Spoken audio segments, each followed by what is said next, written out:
Hey, Legal Rebels, this is Tom Martin. I'm the founder of LawDroid, and this is my podcast, LawDroid Manifesto, where I interview legal innovators about how they do what they do. In this episode, I interview Kevin Keller, general counsel of Neurophos, whose restless curiosity carried him from a sawmill town in Idaho, welding at 7, driving a farm truck at 5, to the heart of Silicon Valley, where he's still tearing things apart to see how they work.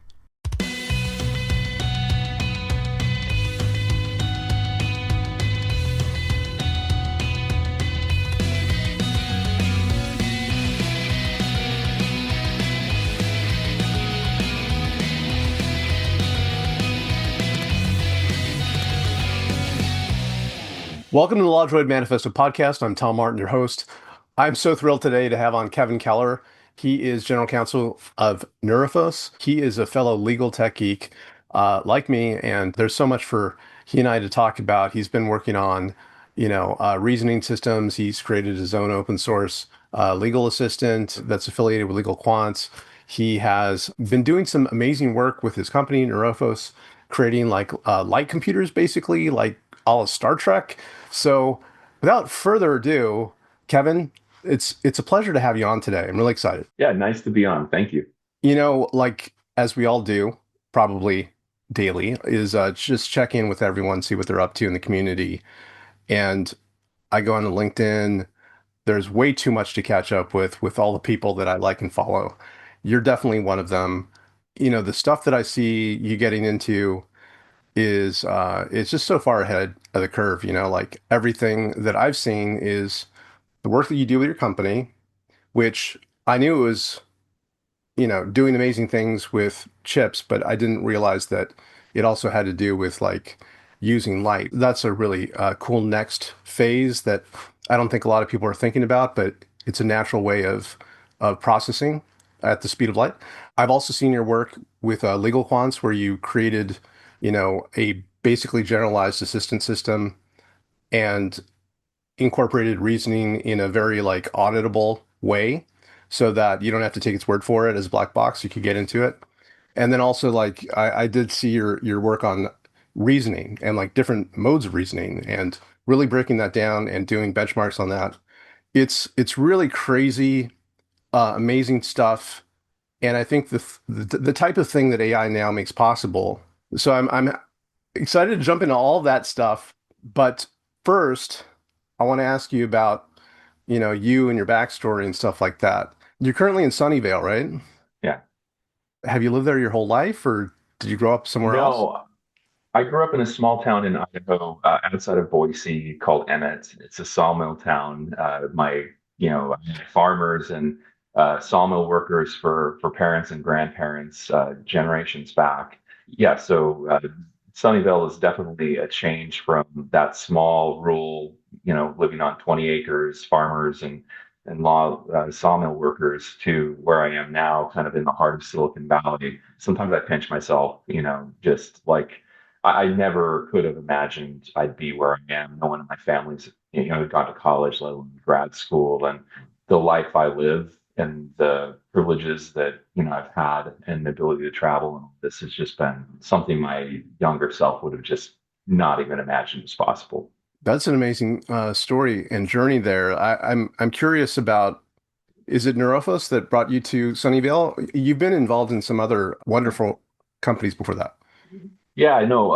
I came to Silicon Valley. I went to randomly went to law school, which is a story in and of itself.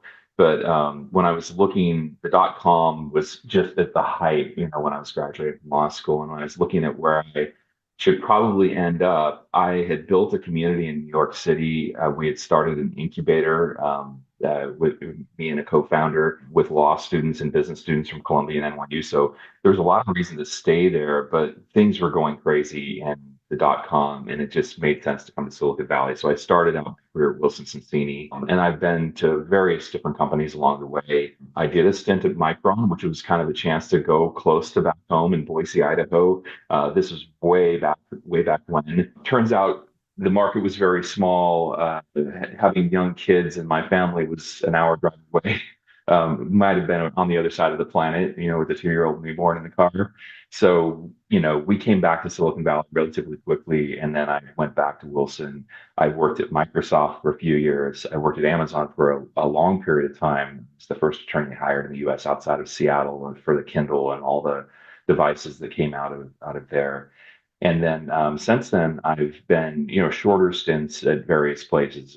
Facebook for a short stint, Instacart, and then I was general counsel for a company called Super. Adept AI was very short-lived. Amazon came and poached the R&D team, and then Forward Networks, which is digital network twins. The most recent being Neurophos, and it's sort of back to my roots. I did a lot of semiconductor and hardware-related work through my career. Probably only the last 6 or 7 years is more SaaS kind of related. And so it feels like going back to my roots. I did a lot of semiconductor work, both for Micron, but also I was the dedicated custom silicon person for Microsoft for the Xbox when I was there, and all the hardware at Amazon. So this is kind of back to the roots of what I really love, which is tinkering and understanding how things work. Not on just the theoretical software level, but down at the hardware that's going on. And we talked a little bit earlier, one of the courses I took in college, I didn't have to take a lot of these courses, but I was just fascinated and curious by different things. And so I took a physics of light class, and turns out, now instead of 100 data centers, maybe you can have one. Instead of burning the power for 100 data centers, you burn it for one. And that's kind of the vision and what we're building toward at Neurofos. So pretty cool, from that perspective, just being able to bring that kind of compute to the world, and possibly have some positive environmental impacts as well. There's so much to unpack there to wrap my hands around. But one thing I want to do before we get deeper into it is go back to that sawmill town, because Yeah. I think there's a lot that is molded by our childhood. And how many people do you think lived there? When I was growing up, it was around 5,000. I think it might be 7 or 8 now. It's still a really small town. It's a ways from Boise, Idaho. It's probably 30 miles or so, but it's through BLM land, which means you can't build on it. So you've got this empty and this stretch. It takes an hour to get over to Boise. So, some people do work over there, and it's become more of a bedroom community, but it's still a little bit of a slog with traffic and stuff. It can take quite a while. So it's maintained some of that small rural community feel to it. The sawmill has since, shut down, but there are some other smaller woodworking type of things that have popped up in its stead. A lot of the orchards that ring the valley is growing up that were in production are no longer in production. Housing has popped up there, but it still feels very much like kind of that quaint 1970s, 80s, Stranger Things sort of vibe to the town. I still, when I come in over from Boise and drop down Freeze Out Hill to this valley that is sort of ringed by foothills with a river running through it, it definitely has a resonance with me from a personal perspective. And, I think a lot of us who end up in cities, came from those backgrounds. And, it's something that's always perplexed me about some of the narrative that we tell about city folk versus, country folk. I am what I think my community in some ways envisioned, a success story, right? Off to college, like, done well, worked at all these great places.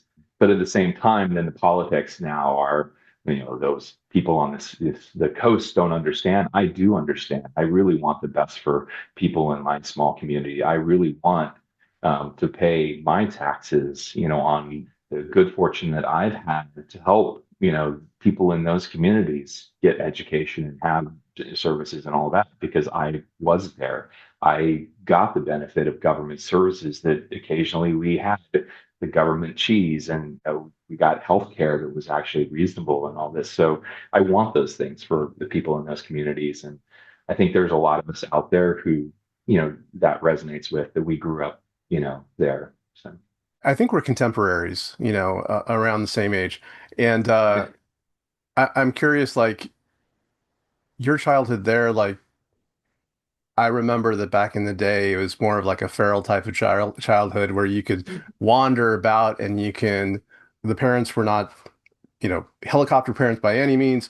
And I would imagine like in a small town like that, you probably had a lot of opportunity to explore, to Oh, yeah. engage with your curiosity, experiment, and all that kind of stuff.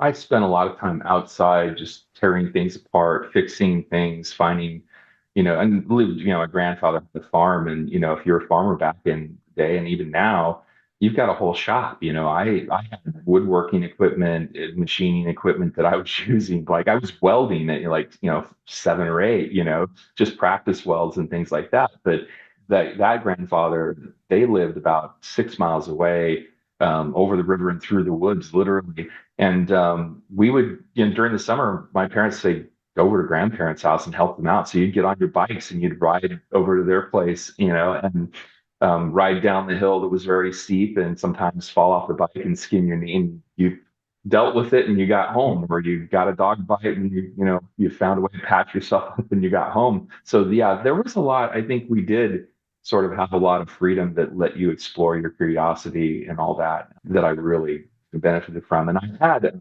through, unfortunate event, but, turned out, the benefits were, I was adopted by my aunt and uncle at a young age, about 2 years old, because of some things that happened. And they ended up with three sets of grandparents. And I was thinking about this morning. They couldn't have been any more different. I would, now as an older, I'm like, I would just love to go back in time and just dive into their histories. They were such interesting people and so different. And they were adults who treated me not, dismissively. They almost like I guess they expected you to grow up fast too in those communities. So no one treated you like, I was driving a truck in a field, when I was 5 or 6. Like, at the end of Wow. as my grandfather in the combine and put, weed into the back of the truck. And as he got close to, he would go to the fast to the end of the lane. He would hop in the truck with me, turn it, and you just keep it in the furrows. Driving it straight was my only job. And then as I got to the end of the road, pushing in the clutch, and that was my only job. But they gave you that responsibility and trust. And so I think there's something to be said for letting kids be kids and letting kids like explore the curiosity and letting them have some amount of freedom to explore like that. But it's easier in those communities, right? Where there aren't as many cars, there aren't as, possibly as many threats.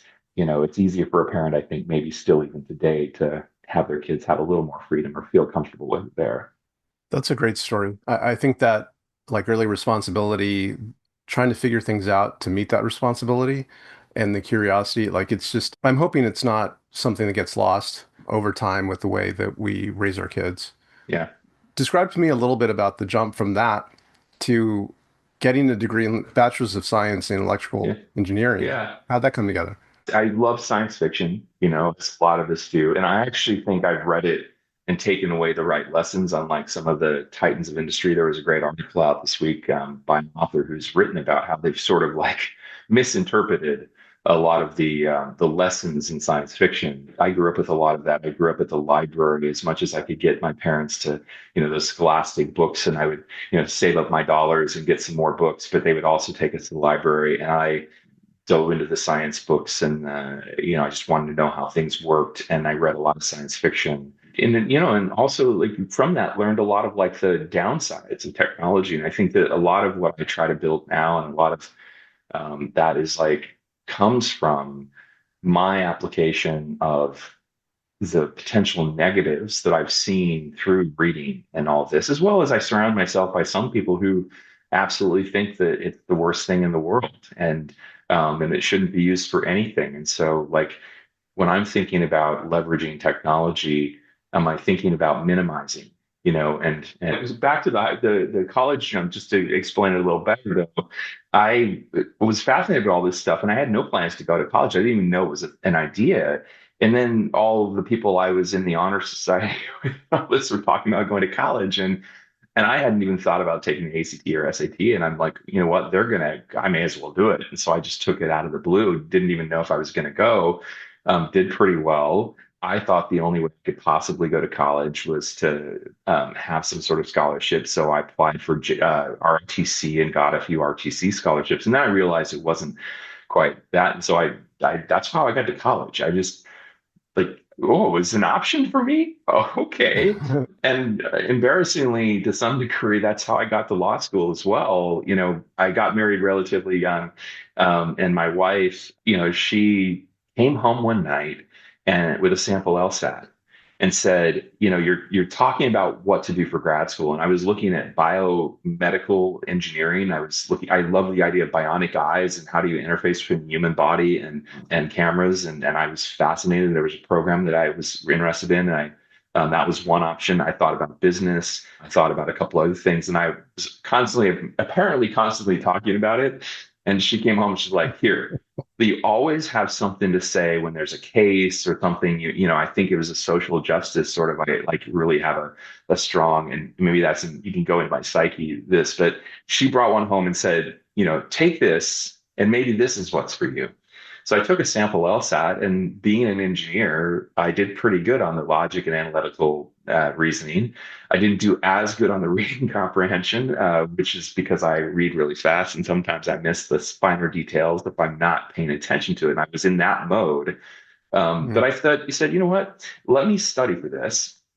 Let me see how I do. And if I do well enough, and I've done the calculations, if I did well enough to go to a top law school, then given my past history of knowing that it took me a little bit of time to ramp on and kind of learn the system and learn college, for example, first grades were not great. By the time I was graduating, I was getting, straight A's in very, very difficult subjects. So I'm like, law school's kind of probably be the same. I'm not going to be top of my class. No matter how intelligent I might be, there's no way I'm going to be top of my class because I just won't know how it works and how to write like an attorney, how to think like an attorney. And I don't have any basis, nobody in my family. So I'm going to assume I'm going to be middle of the class. And so using that, I calculated, well, if I'm going to be middle of the class, what's the better school? Like, is it better to get a higher ranked school that I have to pay for, or is it better to get scholarships and be in the middle of my class at a lower ranked school? And ran the math and said probably better to be middle of the class at a higher ranked school. And there's less of that, I think, maybe now of people focusing on where you went and all this, but there was a lot at the time. So that was the whole decision. If I do well enough on the LSAT to get into a top school, I will go to law school. And here I am. So um, that was it. And I chose NYU because it was just so out of my element. Big city, New York City. From I'm in Idaho.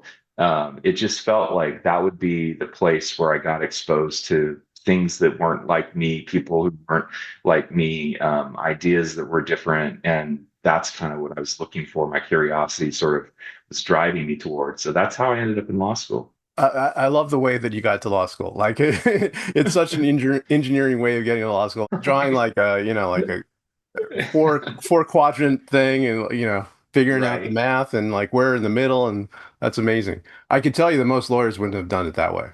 Yeah, I mean, there were a lot of, but you know what? There was a certain freedom to that because I sat in the LSAT and I could look around the room and there were people who I knew because I'd taken a Kaplan course because I'm like all in. I'm going to do all these things. If I get the great score, then I'll be good.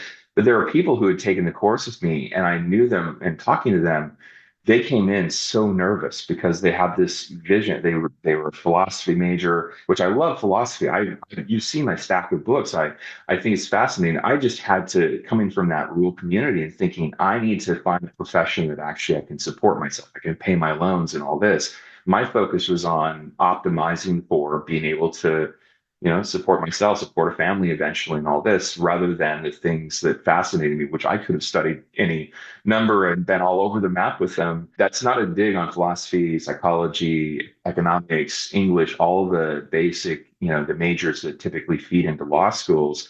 There's so much value in those. And, what I do today is largely psychological, writing, reading, all these things that they focused on. But because they then had the next step was they went to law school and they wanted to go to a top law school, their whole life had been building toward this one test.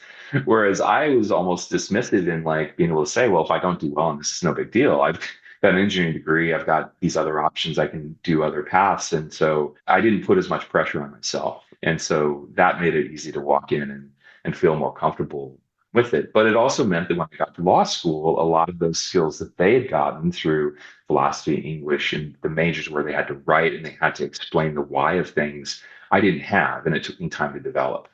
I think there's a lot in that putting pressure on yourself. Mostly when it comes down to it, it's not about like what you know, your experience or your expertise or any of that. It's like how you can bring all that to bear in the moment. Yeah, that is a huge factor. Actually, as a philosophy major myself, I Yeah, don't take any yeah. offense to it. Oh, But yeah. but I came at it from the completely, opposite way. And frankly, I was disappointed with law school because I had hoped that there'd be more of that kind of stuff. And to me, it seemed much more like mechanical Yeah. of, just fitting things together. And it was probably the right mix for me, though, because I did feel there was some of that, a lot of that kind of theory in my courses, which I was surprised by. But maybe it was a lighter level than you were expecting. But for me, it was a great onboarding to like things like these secondary effects and the tragedy of commons, and like thinking about these philosophical reasons that we have the laws, the rationale behind them. I hadn't done a lot of thinking. I could think through the logical application of an existing law really easily. It's like it's a logic test, and it's a very simple logic test. There's nothing in law that's more than a 3 or 5 balancing. Intellectually, like it's not that part of it's not hard. For me, it was like, what's the underlying argument for a deviation from this, or these gray areas that now you need to understand the philosophy, the rules that we're applying for the reasons that we're trying to apply them to society. That I found very fascinating. I found the right mix for me to on board to that way of thinking. Well, one thing I have to ask you before we move on to the cool stuff is, I imagine, were you playing around with like either a Commodore 64 or an Apple II, or like when you were a kid, like were you messing around with that, Yeah. programming in BASIC maybe? Yeah, we didn't have any, like my family was relatively, they were modest means. I wouldn't say poor, but just modest means. And we didn't have a Commodore 64. My first experience, I think, with any of the sort of screen-based electronics was a friend who'd gotten an Atari. And oh my Lord, I was so fascinated with that thing. And I could not convince my parents to buy one for Christmas or anything. And maybe if I'd gotten my sisters to pool together interests, we might have gotten one, but we never did because they had other interests. And so I had to go to friends' house. And one friend, their father worked at HP, and they had extra equipment at home usually.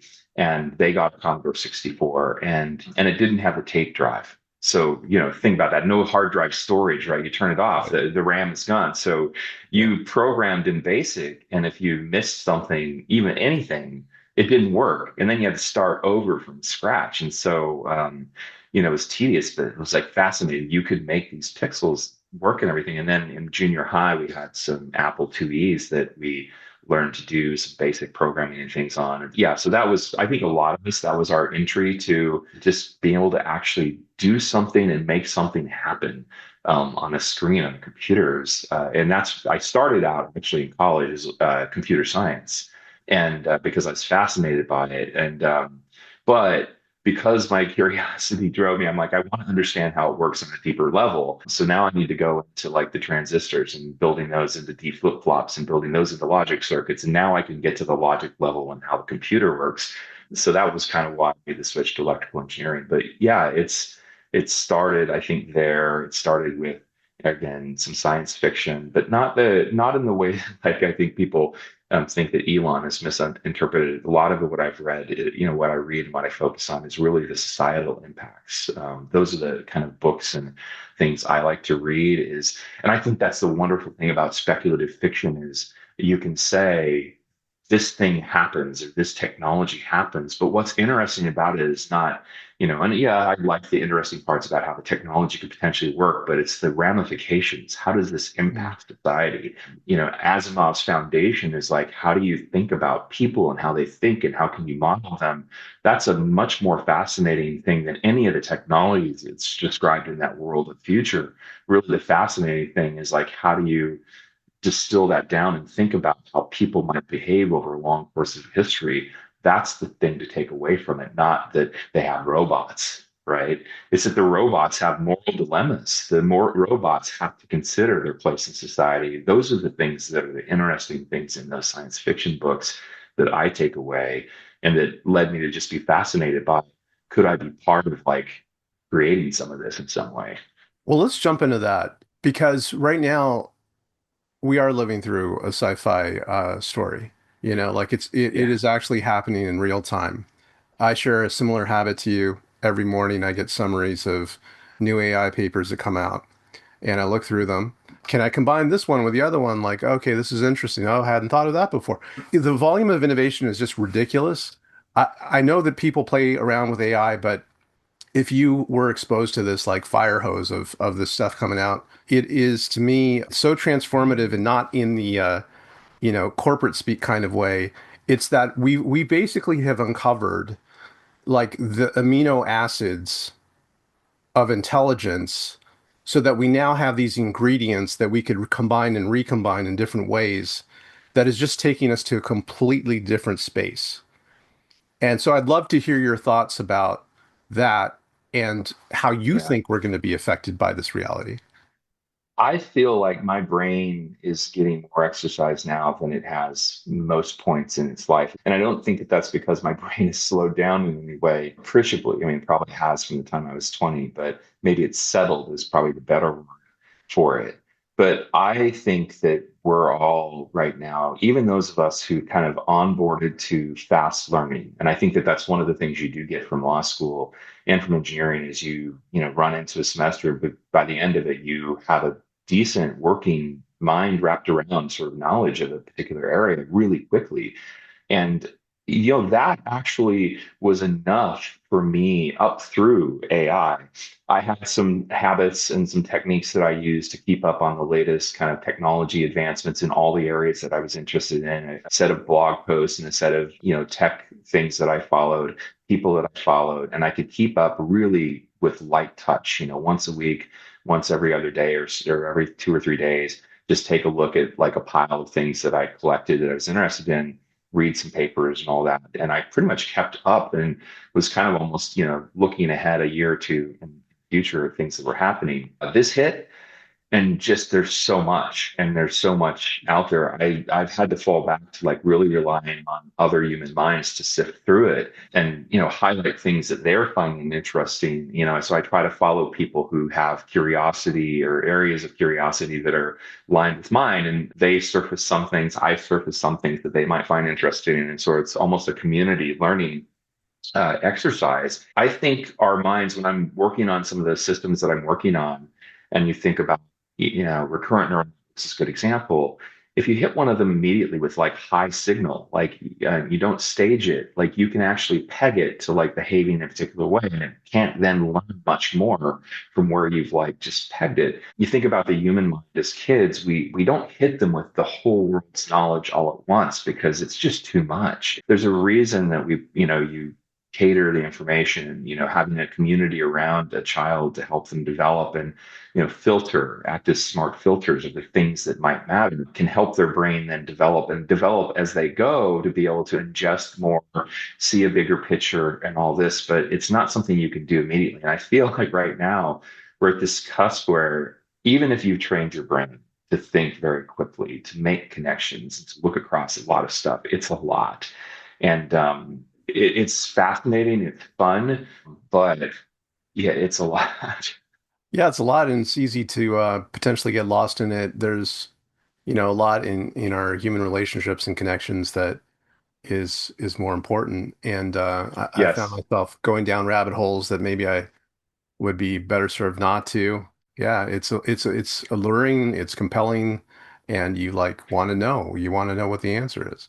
I think you have to definitely keep that in mind that my curiosity could lead me to just be hyperfixated across so many things for so long to the exclusion of other things that are important. And so, what do you do to like just step back from that really heavy stream of information? For me, I started going back to physical books and reading, blocking out time on a weekend to read on a subject like philosophy or a sci-fi book that really is more about that philosophy aspect of the application of new technology. I usually every weekend, my wife and I, do a nice long walk in the morning over to the farmers market into the community. We hit the library. We spend time talking. I think that's important to like, realize like, yes, I could learn all this stuff and I could do all this stuff, but what am I doing it for? Right? Do I understand the people that I'm maybe building things for? All of that. So yeah, you got to touch grass, I guess is the I'm going to say it. So Well, switching gears a little bit into like the different projects. So one yeah, thing that everyone watching and listening should know about is that Kevin put out there a gift to the world, LQ.ai. It's like yeah. it's a legal assistant, but it is very deep and interesting, and I really encourage you to check it out. He has a GitHub. I think it's now hosted on the Legal Quants GitHub. Yeah, yeah, legal quants are hosting it, and you don't go to lq.ai. They don't have the domain. I just use it as a placeholder. Now I use underscore so it doesn't like send somebody to the wrong place. But legal quants is the right place. They have a GitHub repository, and I did kind of the first wave of work on basically creating a model, legal tech solution that has most of the features of most of the major players out there, but it does it with the back end being completely controllable by the user. You can choose what your inference is, but more than that, you can see exactly what's happening along the way, what information gets sent to AI through this gateway, what stuff is redacted, how does the AI actually operate on this? How does it check legal sites? How does it check that it tells you that this came from your document? Did it actually exactly that text come from it? Or is it a paraphrase? All of that is actually surfaced in a way that you can see it. And I built it more as an exemplar. It's not like necessarily a commercial product, although you could download it and install it and run it. And it's quite powerful. It's got a lot of features, including agentic stuff. But it was really built of like, if I were building a legal tech company and I were trying to build best practices, best for my customers who care about their data, then what would I do? And the interesting thing then is, I think part of it was sparked by my wife, who's a therapist and has, real concerns about her data from her clients going into a note-taking app to generate a note, with AI. Where does that go? Who sees it? Is it subpoenaable? What do I know? Like it came back with these things that it says happened that didn't happen. That's not right. So it's kind of, it's spurred like creating an app for her essentially, or for therapists that essentially does the same thing. Anywhere where you have a privileged relationship, where you care about data, where you want to understand the processing, you don't want to just trust somebody's SOC 2 compliance or whatever. You want to actually know exactly what happened. This is, what you would do. And so I've kind of applied the same principles to that project as well. And I'm kind of iterating on that and adding features and functionality along the way. And open source that as well, because I do think that even if like somebody doesn't pick it up and like turn it into a commercial product, I think that having the ideas out there that this is possible, it's absolutely possible. If I can do it in a couple months of work on nights and weekends, for LQAI, or a few weeks of nights and weekends for the therapy notes, then commercial companies could offer you this. That they don't is a choice, I guess, but not a reasoned ethical one, I think. I think if you can build it and you can build it well, you can build it so that people can have confidence and trust in it, you should. I think if people haven't checked it out, you really should because it's a great starting place, and more than a starting place, it's like really well rounded. And I Yeah, I I think really it's fun. wanted to also like for teachers, like for law schools and for all that, like it's got a lot of playgrounds and visualizations that show you kind of the data flows and how they work and all this. And you could use it, at a law school, for example, do run a clinic, like create a version of it's got all the core technology. You could drop 9/10 of it and have like a very singular focused, pro bono clinic application out the door pretty quickly using it as leverage. So I think it's a great kind of learning thing. And that's really why I built it. Like go through those playgrounds, visualizations that are in the GitHub repository, and they're actually interactive. You can actually click and say, I changed my confidence level or the confidentiality level. Let's see how the data flows through it now. So I'm hoping that people take a look at it just for that, like, get some best practices. Well, I might take you up on that because I do some teaching through Suffolk Law, and Oh, it'd be cool. nice. Yeah, it'd be nice to have like a practical exercise like that. I also think, kudos to your wife. She is a muse in some ways, like Yeah. just Oh, yeah. dropping things like right at the right moment to take you in a different Yeah. direction. I keep on telling her she's marriage and family therapist. I keep on telling her she should be an executive coach because I get free executive coaching essentially by just, conversations we have about things. And yeah, I do think the people you have in your life are important. And especially like if they think differently and they come from different backgrounds. I've been fascinated with thinking and thinking about thinking for the longest time. And this probably goes way, way back too. Some of the research I've been doing, the diversity of thought is incredibly important in multi-agentic systems and diversity of approaches and all this and applying those. And it's hard to get to that if you surround yourself by people who think like you do, completely. And someone who, she's got a master's in music before the therapy. So right brain, left brain completely with the two of us, although if I were to gauge intelligence, I think she's smarter than I am in lots of ways, and especially in the human sort of connection ways and her ability to nudge at the right times for sure. I guess a lesson from Lincoln too, right? Just having the confidence to have like a cabinet of people that think very differently than you, Yeah. and that maybe, just maybe, you might learn something from them. Yeah. Um, You can learn something from everyone, I think. Maybe you get more better lessons from others. I do want to talk with you about, in the time that we have left, about kind of like the next step, because LQAI, that's fantastic. Like, I could go down a road asking you about like the reasoning systems you've built out, Yeah. which I really want to talk to you about that. But I also want to talk about, because you said you were kind of taking a slightly different direction now in terms of the AI kind of like technical work that you are doing. Yeah. And if you don't mind sharing some of that.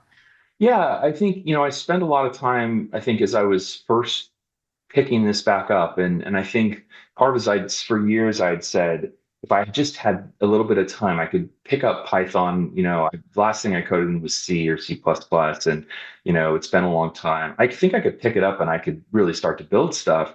I just never had that time. And then Adept.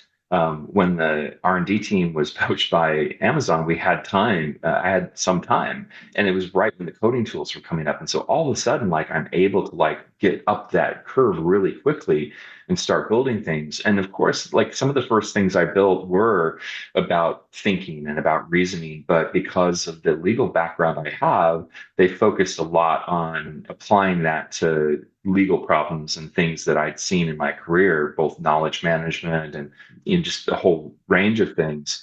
And I think I've kind of plumbed all those to some degree, all the different areas. If I were going to build something for myself, I've built it or I can build it. And really, I think my focus, over the long term has always been about how did I get educated and how do you convey knowledge and experience to other people? And so a lot of the reasoning stuff that I've been working on is about how you capture knowledge from people, how do you share it, or how do you help educate other people. I think I was inspired at Amazon, when I first got there, the code names for the Kindle products were based on characters in The Diamond Age from Neil Stephenson, which is about this futuristic nanotech book that teaches these three girls are the exemplars through it, but it's a lot broader than that. But it teaches them and meets them where they are.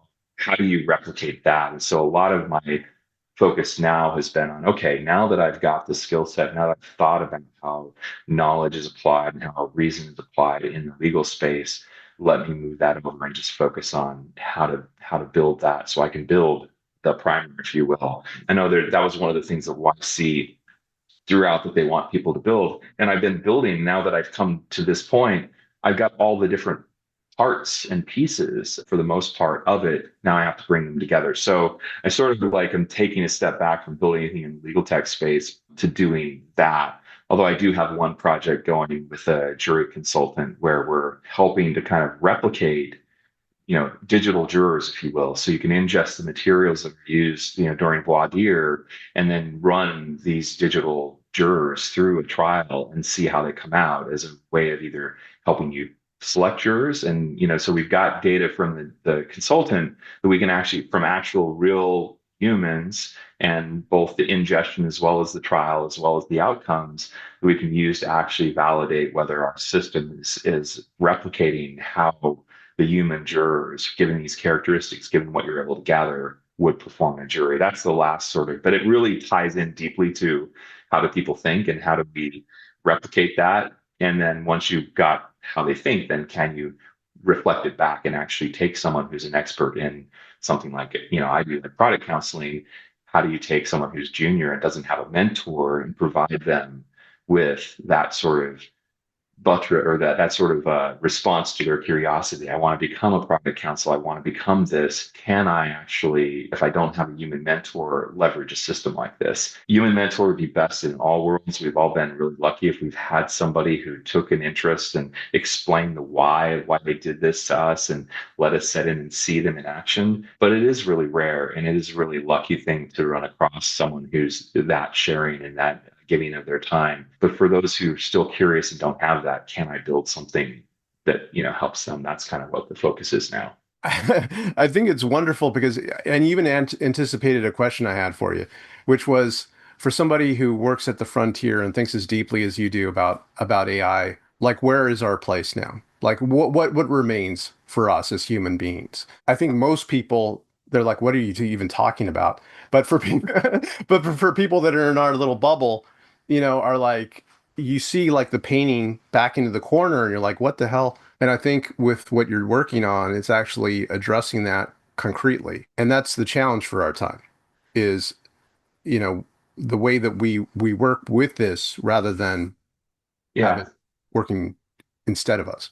Yeah, I think the highest sort of like, if you're intelligent and you have some skills, like, and they're more in the knowledge workspace, this can feel very threatening because a large part of, maybe your day to day is not actually applying your highest level of reasoning skill and stuff. It's like, it's doing some rote tasks and those are going away. And people see that and think, well, what point will it cut off? At what point will I have any value at all? And there was a great paper that came out last week or the week before, LLMs can't jump, keen off of one of those 1990s, white men can't jump sort of phrasing. And I've been doing a lot of thinking about like this, what is our value? Like, I do think one of my earlier patents at Amazon was really about how we connect these really seemingly unconnected concepts and ideas, in our minds, and could you replicate or at least help power that using systems? And this is before AI, but it was thinking about vast amounts of data that we might have had at Amazon or if somebody might have across all the books across humanity, right? And an example I used was the idea that maybe quantum, string theory was connected to gravitational. There's some other theory, it wasn't gravitational. And how did I make that leap? And then how could I validate whether or not there was a connection across all human literature, for that? And then could I then take those connections and then analyze those more deeply and actually see if there really was? And so I think there's still like our ability to see across subjects, like intelligent people who have a broad education to make those jumps may still exist. Although, some of my testing over the last weekend, is that there can kind of make little skips. Like there is some internal stuff in models that like they can make little connections. They just maybe not that big jump. Are they ever able to make that big jump? I don't know. And if so, like then what is our value? I think part of it is in our engagements with each other. I think there's so much data we take in when we're with someone else and we really see them that I don't know that, and it's lived experience. So maybe 50 years from now, when we have robots who have lived experience and who've observed micro things that happen and ways people behave around each other, maybe they'll get that at that point. But I think that may be a lived experience thing that we have an advantage in, that we are able to then connect with each other and connect ideas in ways that they're not capable of. I don't know. It's fascinating area. It's fascinating area to think about. But I do think we still have those edges. But it really, those are very heavy metacognitive cognitive skills. Like, how many people develop those? How many people are that observational about other people around them? It might be like increasingly fewer. And so how do you take those super curious people when they're kids even, and back to my primary example, I kind of always go back there of like, if I can take a kid who's like got that hyper curiosity and who's gonna be able to learn all these subjects and be able to be observant about the people around them and I can provide them where they don't have a mentor. We can provide them with some ability to like probe them to think holistically about things, to probe them to reason through, to apply logic. Unless you have somebody like pushing you and asking you questions and having you think through things or a system, it's really hard to then build up your skill set, build up your ability to reason and reach a level where you're now thinking about thinking. You're thinking about what's that person thinking? What's their experience like? You could probably get more people up the curve. And while AI generally, I think, has dumbed and will dumb the world down to some degree, as people lean too heavily on it and don't, and they offsource their own thinking.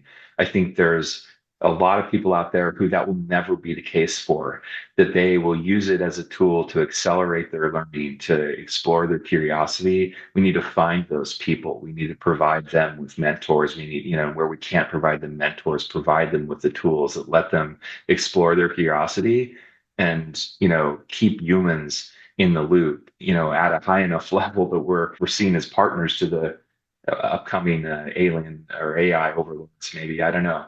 Um, it's all sci-fi at this point. I mean, Yeah. it really is. I mean, we saw the hacking that these systems did, and I've been working across a couple different projects over the past few week or so, and as I've been doing, I've been taking those sort of examples of where these methodologies that were used by AI to hack, sharing GitHub comments and stuff back and forth or sharing a note board.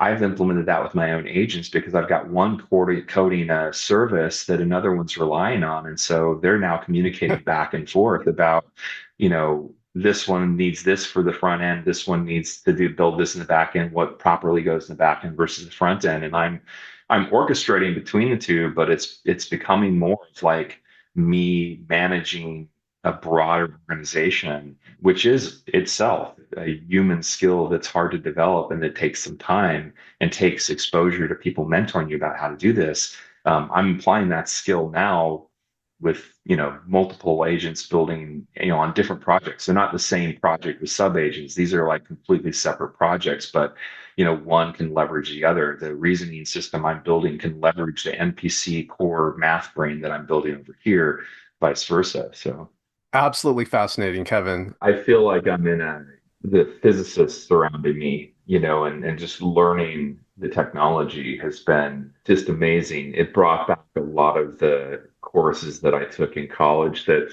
I didn't take because I was required to. I took some extra physics and math because I was interested in it. One of the classes I took was in light. And so all of that's come flooding back in terms of just the at least the basics. I mean, they're all PhDs in metamaterials and have some really. I mean, watching them think through this stuff is amazing. But Yeah. it's also like giving me like things to like mull over. I've got a side project of like can I think of improvements and enhancements to this? And I don't try to fool myself into thinking that I'm going to rely on something that's going to win physics awards or anything like that. But it's a great brain exercise. And I do think that people who are intelligent, they don't necessarily constrain to one particular area. I could have decided to go and focus on physics in college and get a master's or possibly PhD. Lots of us could have done lots of different things and we chose a path. We had to at one point pick, but that doesn't mean we can't dabble in the other areas and use our brains to think creatively and maybe even think creatively across subjects in ways that somebody who was hyper fixated on getting that PhD and then postdoc and teaches in one area might not think outside of the boundaries of the area in which they work. And so I do think there's some value in, other people who are intelligent just thinking what if and out of the box and trying to come up with things. I'm very careful when I propose those or suggest those to the group that I've done a lot of my research behind. Well, that's amazing what you just said. I do need to ask you, like, with all of this stuff, what makes it worthwhile? Like at the end of the day, like you're working on these different things, and they all do fit together. But what are these different projects? What are these different hobbies? These different things that engage you? How do they come together and make something worthwhile for you? maybe I'm just all building it for myself, right? Or building it for the younger me. I think if there's one kid out there, one person that just can really be impacted in a positive way, can learn, some taste of what I was lucky enough to have with, grandparents who were, including, especially my Grandma Keller, who just helped me explore my curiosity and helped me explore the world. If I could, like, that's, I think, what motivates me is like thinking about what if I could have something, what if I could have had someone back then, how much more could I have learned, or but what about the kid who doesn't have that, right? So I think that's what motivates the work that I'm doing on the side. On the day job, I think what motivates me is just the idea of like the benefits of moving forward the technology, which I think is worth moving forward, but in a more responsible way. Very powerful way. You're all using electrons right now. They get hot. Being able to like switch over to something faster, and all this is amazing from a technology perspective.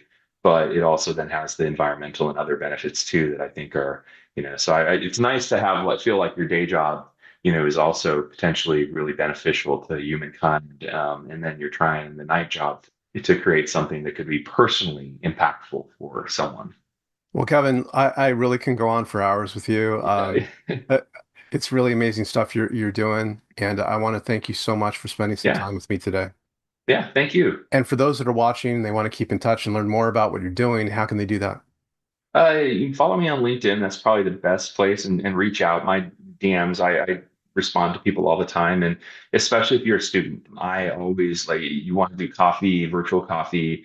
I always set aside, an hour a week or so for that. And if you're local here, it can be local here to downtown Sunnyvale, coffee shop just right down there. I do mean that. I try to give back, in that way. And it sounds like when I say give back, it's like a benefit or bestowing something on you. But I learned so much from everybody. I think that those of us who isolate ourselves, like, for different age ranges and different professions and stuff, do it in loss, because there's so much you can learn from someone's experience, which is completely different than yours.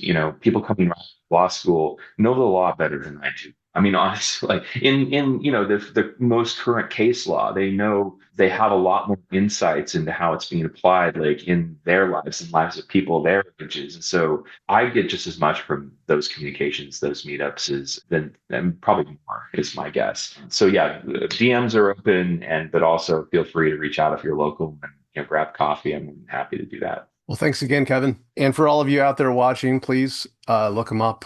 He's a great guy and doing great work. So thanks again for watching. See you next time. Thank you so much for watching the latest episode of the LawDroid Manifesto podcast. To keep in the loop about upcoming episodes, please subscribe to LawDroid Manifesto and you'll get notified. Thanks for watching. See you next time.